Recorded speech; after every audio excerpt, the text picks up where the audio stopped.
Hola hermanos y hermanas, un muy cordial saludo para cada uno de ustedes donde se encuentren, siempre dándole gracias a Dios por sus vidas, por su presencia, por su confianza también para compartir estos espacios virtuales que tenemos para estudiar juntos, para profundizar en la escritura, pues esperando que se encuentre muy bien y que una vez más, después de otra semana de tareas, trabajos, ocupaciones, de preocupaciones, dificultades quizás, pero aquí continuamos en la gracia de Dios. Muy bienvenidos a todos.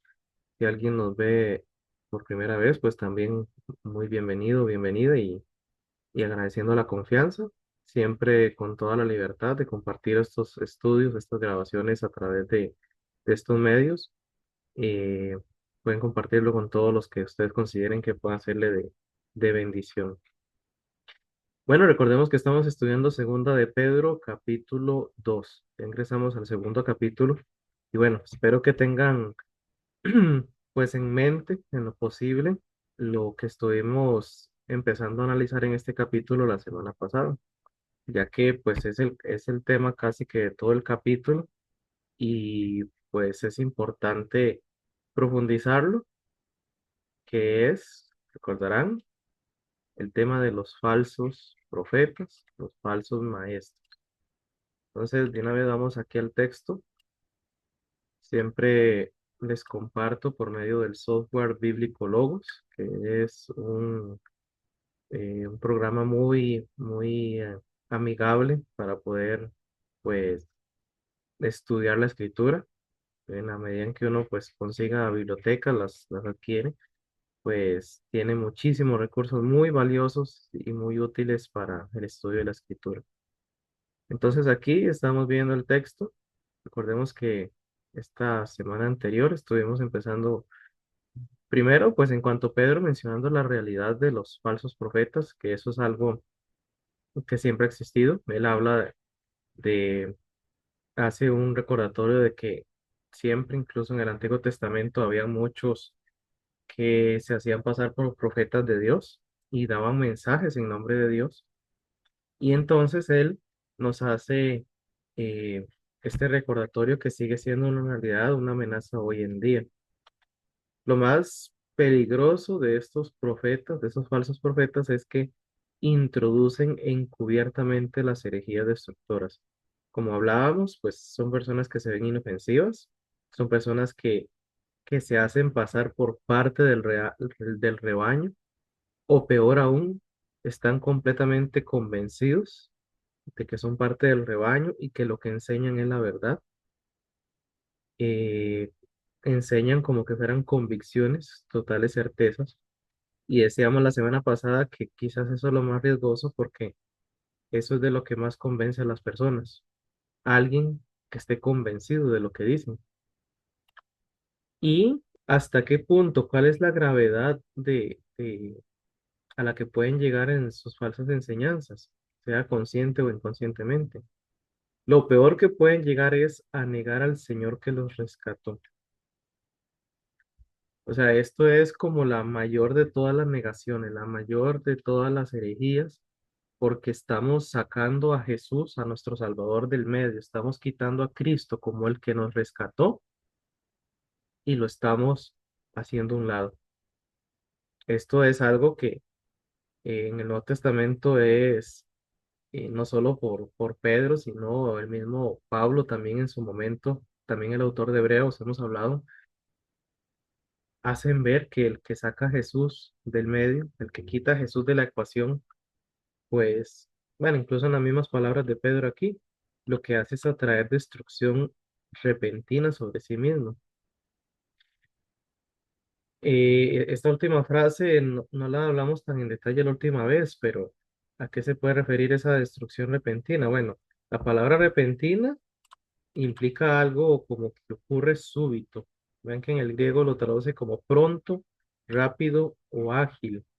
Entonces, estamos hablando de algo que ocurre en el instante, que es muy pronto, pero mm, a como puede ser que, que ocurra en el instante, quizás Pedro tiene en mente, no sé, por ejemplo, el recuerdo que él tenga de Ananías y Zafira, ahí en Hechos 5. Ustedes recordarán que en ese momento, pues, no estamos hablando de una herejía como tal, como falsos maestros, pero recordarán que Ananías y Zafira mintieron diciendo que estaban dando el total de su donación, que habían prometido dar el total y que en realidad se habían quedado una parte. Y vienen delante de Pedro y los otros apóstoles ante la iglesia y les dicen que no, que eso es el total. Y ahí justamente el castigo que cae sobre ellos es súbito, es en el instante. Recuerdan, ahí mismo, ahí lo pueden repasar en Hechos 5, el inicio de Hechos 5, el castigo cae repentinamente, en el instante. Ahí mismo fallecen Ananías y fallece Zafira. Entonces puede que Pedro tenga en mente o sea, quienes están haciendo esta clase de cosas no saben si en el mismo instante van a recibir una clase de castigo repentino, o sea, en el mismo instante. Pero no significa que no pueda ser algo que pase después, ¿verdad? Eh, Posiblemente no todos los falsos profetas fueron, pues, fulminados en el instante. ¿Por qué? Bueno, porque también, y esto es algo que por ahí creo que lo vemos más adelante aquí mismo en este capítulo, también Dios permite que esta clase de personas vivan, digamos, sobrevivan como la forma, o como parte de la forma en la cual Él pone a prueba a su iglesia, como Él, pues, trata que la iglesia, pues, ponga en evidencia su fe o ponga en evidencia que efectivamente tienen una gran, inmadurez todavía. Entonces también hay que pensar en eso. Dios no necesariamente va a actuar repentinamente en el castigo, porque también es parte de cómo Él en su sabiduría y en su conocimiento absoluto, pues, utiliza las circunstancias. Pero tampoco podemos descartar que efectivamente pudiera ocurrir algo repentino. Lo que sí es claro es de que habrá destrucción sobre ellos, la habrá. Y pensemos un poco, si estamos hablando aquí de creyentes que efectivamente en algún momento recibieron a Jesús como Salvador, o sea, que están convencidos de ello y entran a la iglesia para más bien fomentar esta clase de enseñanza, ¿qué es lo que estamos haciendo? Es justamente negar al Señor que los rescató. Entonces, ¿qué están haciendo? Están haciendo a un lado aquel que ya habían recibido como Salvador. ¿A qué voy con esto? Bueno, el mismo tema que hemos hablado ya y que, o sea, hay mucha evidencia en la Escritura. Es posible que alguien que comenzara en la fe, que comenzara con una convicción, en el proceso, y esto el autor de Hebreos es el que quizás más lo recalca, en el proceso es posible dejar de ver a Jesús como Salvador y peor aún, llegar a enseñar que así tiene que ser, que esa es la verdad, que esa es la enseñanza que la iglesia tiene que aceptar. Y bueno, lastimosamente, ya sabemos que la única forma de ser salvos es en Cristo. Si quitamos a Cristo del medio, no hay salvación, hay condenación, hay destrucción, hay condena eterna. Estamos salvos en Cristo, pero porque creemos en Él. Y en el mismo proceso, pues también vamos creciendo en el conocimiento de Él y eso va fortaleciendo nuestra fe. Pero en la medida en la que también uno descuide eso, en el sentido de que no dedique intimidad, cercanía y profundidad con el Señor Jesús por medio de la escritura, por medio de la comunión con la iglesia, por medio de la oración, el ayuno, cualquier práctica espiritual, es posible más bien empezar un proceso de incredulidad, de endurecimiento del corazón, hasta que llegue un punto, tarde o temprano, de negar al Señor y llegar al punto incluso, quizá lo más grave, de enseñarle a otros también a negar al Señor. Por ahí me recuerda cómo describe Pablo ahí en Romanos 1, si no mal recuerdo, por ahí el versículo 31, 32, cuando él dice que incluso lo peor de todo es cuando la gente no solo se deleita en el pecado, sino que incluso enseña a otros a hacer lo mismo. Y si es enseñar que Jesús no es el Salvador, pues bueno, creo que eso es de lo más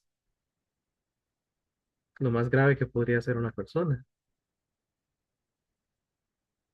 Por eso es, y lo mencionábamos la vez pasada, que una carta como Gálatas, Pablo, usted ahí le nota un tono bien molesto, o sea, se nota que Pablo está molesto, porque lo que están haciendo los Gálatas es justamente hacer eso, pensar en la posibilidad de hacer a un lado a Jesús y en su lugar volver a la ley, quitar a Jesús como el Salvador y volver a depender de la ley de Moisés, del cumplir de los mandamientos de la ley como su fuente de salvación. Gravísimo. Entonces, por ahí creo que antes de empezar el capítulo hablábamos de que cómo entender lo que es una doctrina verdaderamente, cuáles son las doctrinas básicas de la fe, cuáles son esas cosas que son inamovibles en nuestra fe. Bueno, esta es la principal, Jesús como Salvador, Jesús como el Señor que nos rescató. Eso es algo incuestionable, eso es algo que no se lo podemos aceptar a nadie, es algo que no se puede debatir, sencillamente no hay otra forma de salvación. Y cualquiera que de alguna forma incentive a que Jesús sea sustituido por alguien más, o incluso también decíamos la vez pasada, cualquiera que haga menos el sacrificio de Jesús diciendo es que es Jesús y algo más, o sea, hay que complementar lo que Jesús hizo, está metiéndose en territorio peligroso porque esa es la esencia de nuestra fe. Pablo lo dijo ahí también en 1 Corintios 15, ¿verdad? Si Jesús no resucitó, van a nuestra fe. Él es el centro de nuestra fe. Entonces, bueno, quería recalcar un poco más ese final del versículo porque me parece que es muy instructivo en ese sentido, en el tema de cómo comprender lo que realmente significa una doctrina, una enseñanza y lo que definitivamente hay que considerar como una amenaza para la iglesia. Cuando alguien de alguna forma enseña esta clase de cosas, ahí hay que estar alertas. Y peor aún, cuando se oye muy convincente. Así que bueno, creo que con eso ampliamos un poquito más el versículo 1. Continuemos ahora sí en el versículo 2. Dice que muchos, y esto es lo triste, muchos seguirán sus disoluciones, por causa de los cuales el camino de la verdad será blasfemado, y por avaricia harán mercadería de vosotros con palabras fingidas. Sobre los tales ya de largo tiempo la condenación no tarda. Hablando de esto de la destrucción repentina, ven, esa condenación no se tarda y su perdición no se duerme. Bueno, vamos por partes. Entonces, primero veíamos esto, ¿verdad? Muchos seguirán sus disoluciones. Veamos otra forma de que lo dicen las otras versiones. La palabra disolución, veamos primero su significado en el griego, disoluciones.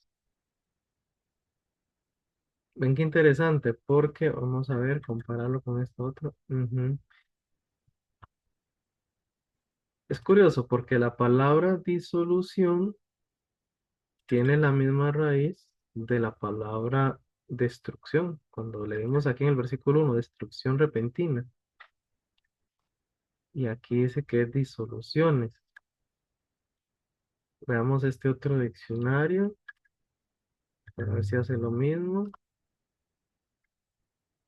Ujú. Las disoluciones pueden ser destrucción, ruina, desperdicio, derroche innecesario de un recurso. Veamos otras versiones para comparar y ver qué dicen. Por ejemplo, la Reina Valera contemporánea, como para hacer una diferencia entre los dos términos. En el versículo 2 dice, muchos imitarán su conducta indecente. La nueva traducción viviente nos dice, Habrá muchos que seguirán sus malas enseñanzas y su vergonzosa inmoralidad. Luego, la nueva versión internacional dice que muchos seguirán sus prácticas vergonzosas. El lenguaje actual nos dice, mucha gente vivirá como esos falsos maestros, haciendo todo lo malo que se les antoja. Bueno, con toda esta comparación de versiones, creo que ya tenemos más claro a qué se refiere esto de la disolución, ¿verdad? Pero sí es muy interesante pensar en lo que les decía, de que la raíz es la misma, destrucción y disolución, porque en esencia los dos tienen un mismo origen y tienen un mismo fin. La conducta indecente, la, como decían, ¿verdad? Aquí las versiones, conducta indecente, la vergonzosa inmoralidad, esas prácticas vergonzosas. Al final de cuentas, todo, la forma en que lo describamos tiene que ver con destrucción o con ruina, porque esa clase de conducta, como nosotros sabemos, implica destrucción no solo en el hecho de la condenación eterna que veremos al final del versículo 3, sino que también tiene que ver con que en esencia son cosas que en lugar de favorecer, en lugar de motivar o en lugar de producir algo bueno, algo beneficioso, es más bien todo lo contrario, genera con destrucción a las personas. De nuevo, como la descripción que hace Pablo ahí en Romanos 1 del 24 en adelante, son personas que efectivamente viven esa clase de conducta, en esas disoluciones. Y es evidente, es notorio, que vivir de esa manera, en esa clase de conducta, es vivir en destrucción. Eso es una vida arruinada, una vida sin propósito, sin sentido, una vida desperdiciada, incluso si tomamos esta otra traducción de la palabra, desperdicio, un derroche innecesario.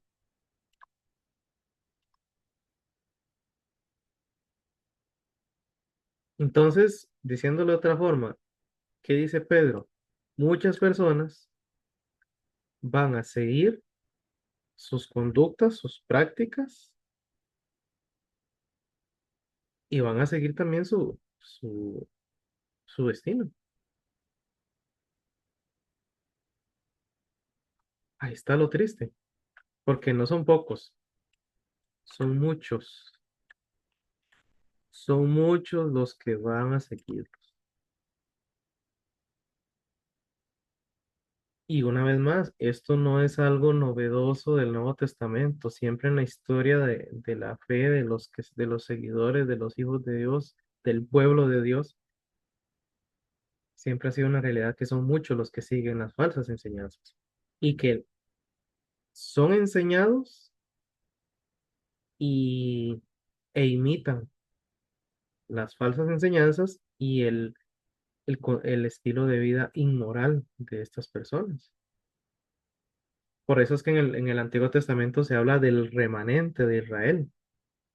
Un remanente, como para ilustrarlo, no sé, por ejemplo, cuando uno se toma un café y usted ve que en el fondo queda como un poquito como el grano o el asiento, lo que uno le llama el asiento, ¿verdad? Ese es como el remanente, lo que quedó del café. Entonces, algo así es la idea con el concepto del remanente en el Antiguo Testamento y también sigue siendo que la realidad que en el pueblo de Dios ahora, en Cristo, o sea, la iglesia, solo va a quedar un remanente. Por eso les mencionaba antes que también está el hecho de que Dios, en su sabiduría y en su soberanía, utiliza los falsos maestros y las falsas enseñanzas justamente para que quede en evidencia cuál es el remanente. Volviéndole a la ilustración esa de la taza de café. Eso que queda, ese asiento que queda en el fondo, es más puro, es más café puro que el resto del café que ya uno se tomó, ¿cierto? Porque el resto del café está mezclado con agua. Y peor si le echamos leche o si le echamos canela, qué sé yo, está revuelto. Eso que quedó en el fondo es, es más café puro, es más puro que el resto. Es la idea con esto del remanente. Al final de cuentas, de Israel solo quedó un remanente fiel, un remanente que creyó a Jehová, que escuchó a los profetas, que escuchó el mensaje y las advertencias que Dios les envió. Y de la iglesia va a ser exactamente lo mismo.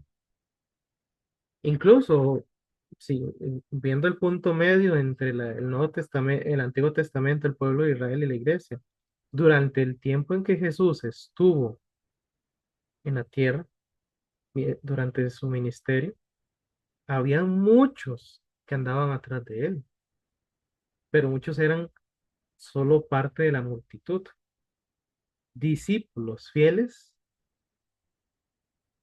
que demostraron su fidelidad a Jesús, o sea que de verdad era una fe pura hasta la muerte.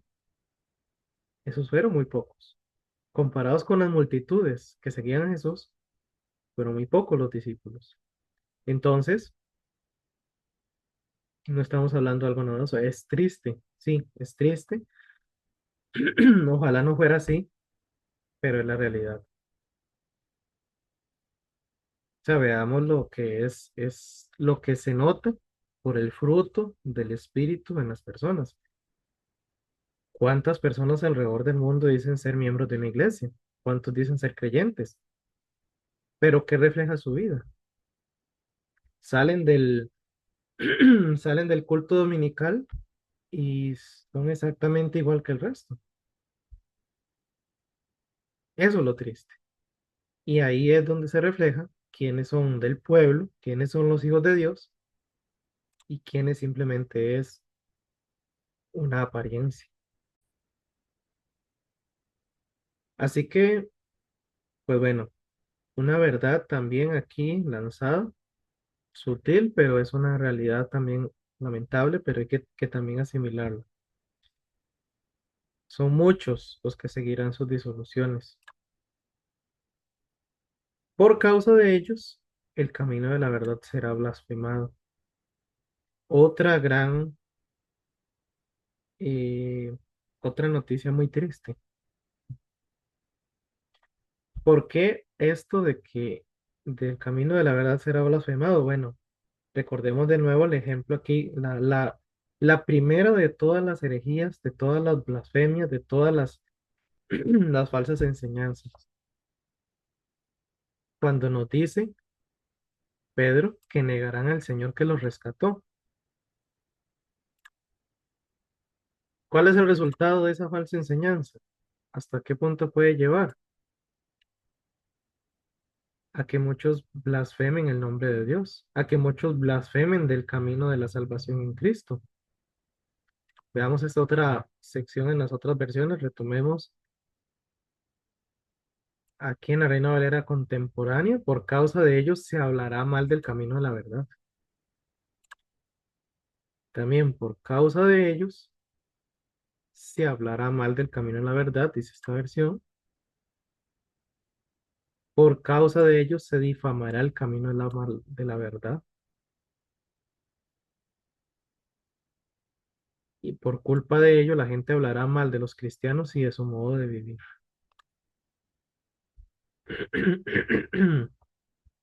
Es lamentable pensar que quizás, bueno, no quizás, lamentablemente en la realidad,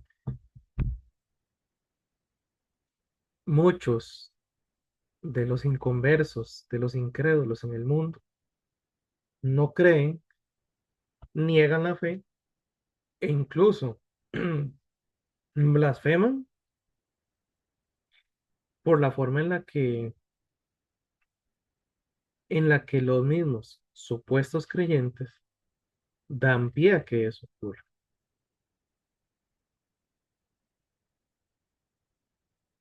De hecho, aquí me viene a la memoria, vamos a verlo muy rápidamente, una forma de ilustrar esto, de qué forma ocurre eso.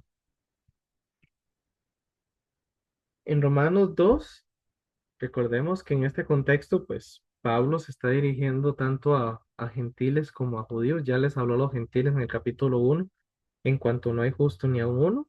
En el capítulo 2 se dirige a los judíos y a los que se creen.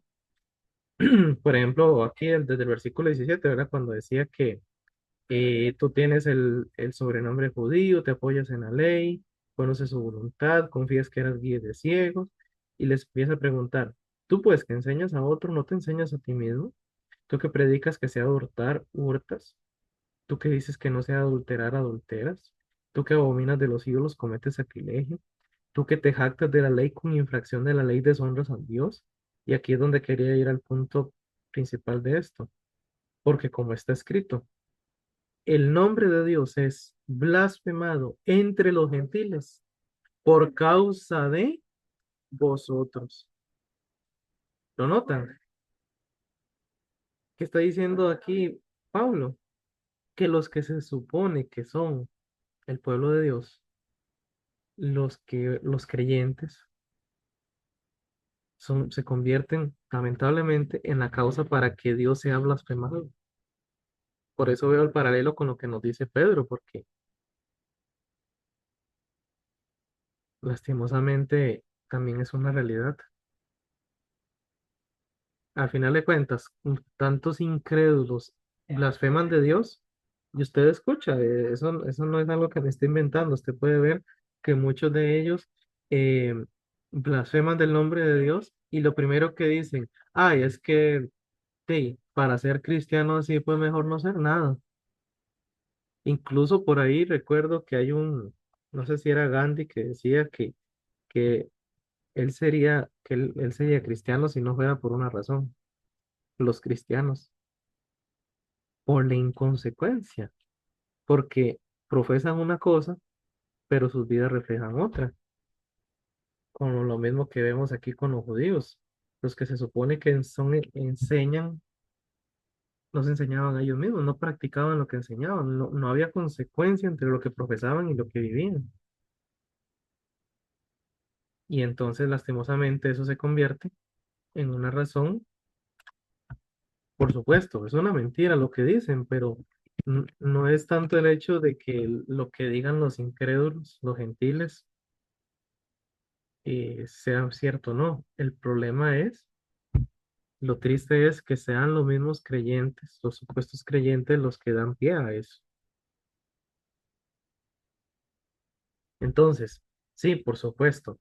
Volviendo aquí a 2 de Pedro 2, claro que hay una gravísima responsabilidad de esos falsos maestros. Por supuesto, ellos son los que están introduciendo estas herejías destructoras, son los que están llevando hasta negar al Señor que los rescató.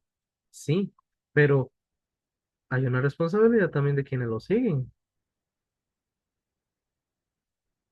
Y esto es una idea importante en cuanto al tema de los falsos maestros. Porque típicamente uno se pone a condenar a los falsos maestros y todo lo dirige a ellos, pero ¿y los que se dejan llevar por ellos, los que son enseñados falsamente? ¿Por qué son enseñados falsamente? ¿Por qué terminan creyendo estas cosas? ¿Y por qué terminan siendo participando en lo mismo que estos falsos maestros? Ser también participantes de que el nombre, el camino de la verdad sea blasfemado, que el nombre de Dios sea blasfemado. Esta es una idea que me parece que más adelante la veremos aquí. Sí hay un fuerte énfasis de Pedro en cuanto a estos falsos maestros. Ahí vamos a ir viendo que él sigue escribiendo más en esencia, como para que uno pueda tener claro quiénes son falsos maestros. Pero lo que, lo que quería recalcar aquí también es una idea que no hay que dejar de lado, que son muchos que siguen sus disoluciones y que terminan participando en que sea blasfemado el camino a la verdad, tienen una responsabilidad. Y no hay ninguno de nosotros que sea exento a ese riesgo.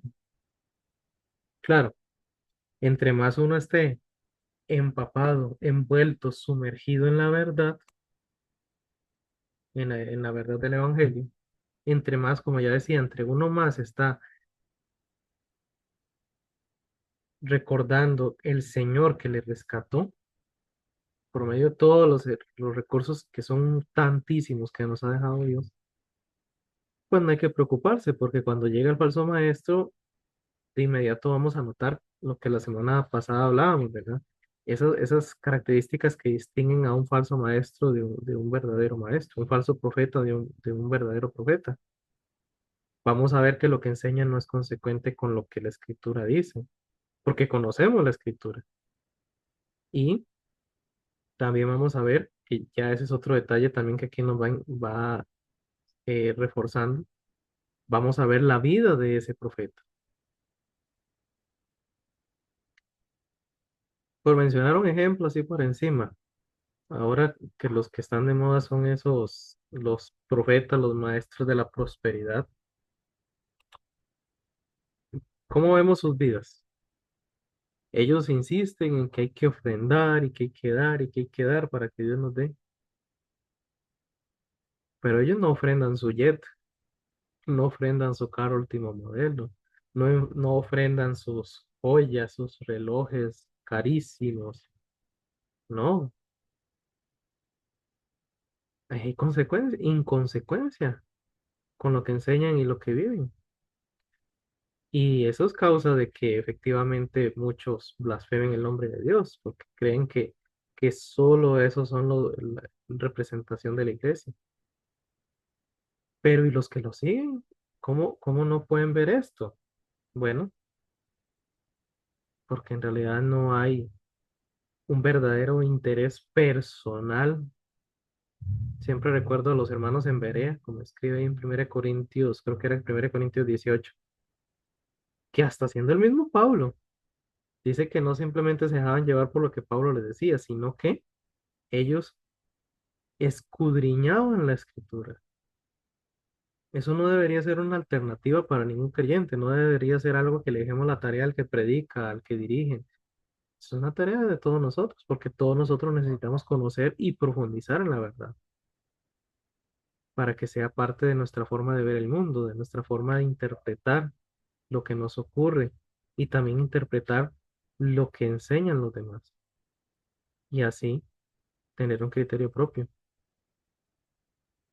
Tenemos recursos ilimitados en eso, no hay excusa alguna, así que yo creo que pues deberíamos apropiarnos de esa verdad. Bueno, vamos a terminar por hoy aquí. Mañana, Dios mediante, pues continuamos aquí mismo. Ya vemos que es un tema amplio, tenemos todo el capítulo para seguir hablando de esto. Oremos. Amado Señor, queremos darte las gracias por esta palabra con la cual hemos podido meditar una vez más y porque a través de ella meditamos, reflexionamos, profundizamos en el mensaje que nos das, para que efectivamente nosotros pues seamos conscientes de lo que nos has dado, el lugar en el que estamos y que las falsas enseñanzas podamos pues detectarlas, identificarlas y así pues ser más vigilantes para nosotros mismos y también para los que nos rodean, la iglesia, nuestra familia, todos aquellos que también siempre están propensos al peligro y por eso tú provees los medios para evitar este riesgo. Gracias te damos y oramos en Cristo. Amén. Nos vemos entonces la próxima. Gracias por la compañía. Bendiciones.